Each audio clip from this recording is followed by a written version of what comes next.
Yellowstone National Park's supervolcano has captured our fascination for decades. If it were to erupt, the entire United States would suffer catastrophic damage, and even the rest of the world wouldn't be spared either. But the thing is, Yellowstone is not the only supervolcano out there. And although it's by far the most famous, it's also the least likely to erupt anytime soon. There are other candidates that keep scientists awake at night. So join us today as we explore beyond Yellowstone. The supervolcanoes that keep scientists awake at night. The first thing you need to know about supervolcanoes is that they aren't really volcanoes at all, not in the traditional sense, that is. A volcanic eruption is measured by the Volcanic Explosivity Index, or the VEI. The index is measured from 0 to 8. With 8 being the worst, anything above a 4 is considered serious. Most eruptions around the world rate between 2 and 3. Think Mount Vesuvius, or even the 1980 eruption of Mount St. Helens. Anything above a 6 is incredibly rare, with the largest ever recorded being the 1815 eruption of Mount Tambora in Indonesia. This was rated a VEI of 7. Now, to be considered a supervolcano, an eruption has to register an 8 on the VEI scale, and this is where things get very, very serious.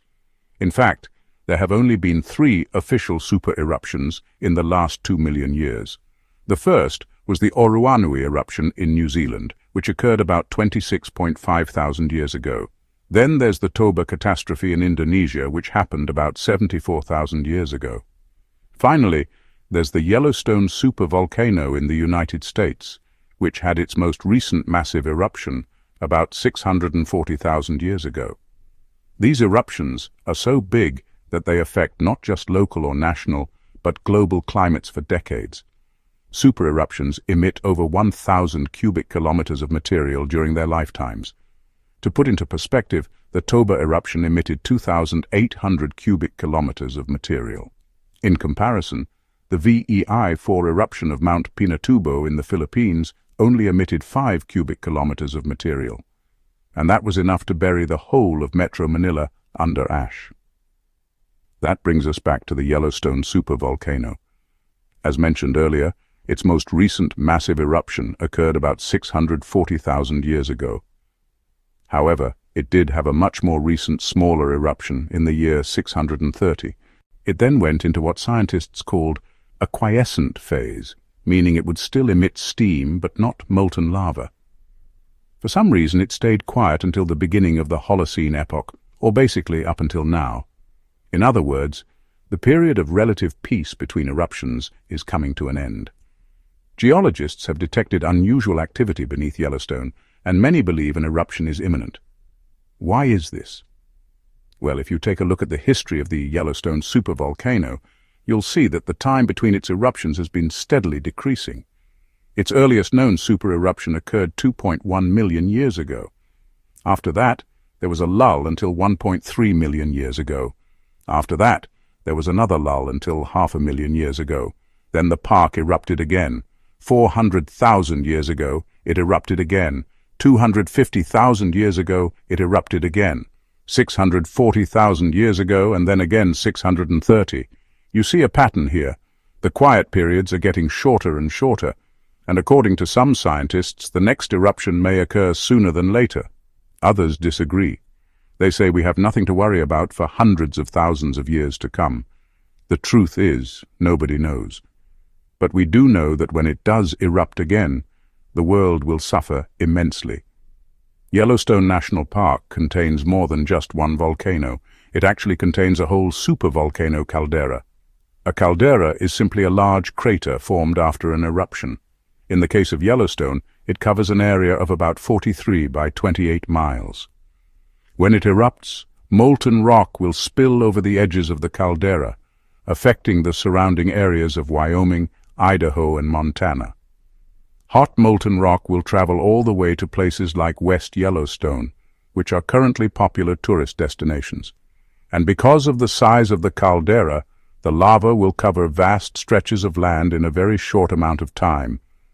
Of course, the immediate areas surrounding the park will suffer the brunt of the damage, but it doesn't end there. Since it's a supervolcano, It will throw tons of ash and debris into the atmosphere. Cities like Salt Lake City, Denver, and Boise will be buried under ash. Even worse, these solid particles will block sunlight from reaching the surface of the Earth. It could trigger a global ice age and lead to mass extinctions. But what if it didn't erupt just once, but twice? A new study has suggested that 2 super-eruptions may occur in quick succession. Geologist Jacob Lowenstern of the United States Geological Survey says such an event would be unprecedented in Earth's recent history. He says it would devastate the region and cause significant climate disruption worldwide. Scientists don't know how likely such an event is. However, evidence suggests it could be possible. Scientists have found evidence that 2 smaller but still major eruptions occurred at Yellowstone about 13,000 years apart. That was during the Mesa Falls eruption about 1.3 million years ago. The findings have been published in the journal Quaternary Science Reviews. Lead author Emily C. Scott said, "If it were to happen again, we might not have the ability to predict the second one because we're focusing on the first." If Yellowstone were to erupt twice in succession, the consequences would be devastating. Solid particles thrown into the air would blot out the sun, blocking much-needed sunlight from reaching the Earth. Plants would die off, leading to widespread starvation for humans and animals alike. Temperatures across the planet would plunge, triggering ice ages and destroying entire ecosystems. At the very least, global crop yields would decline by 50% for 5 years or more.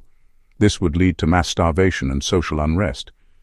Some scientists even believe that it could potentially lead to the collapse of human civilization itself. Fortunately, we have plenty of warning signs before an eruption occurs. Geologists monitor various indicators such as seismic activity, ground deformation, and gas emissions. Seismic activity means earthquakes.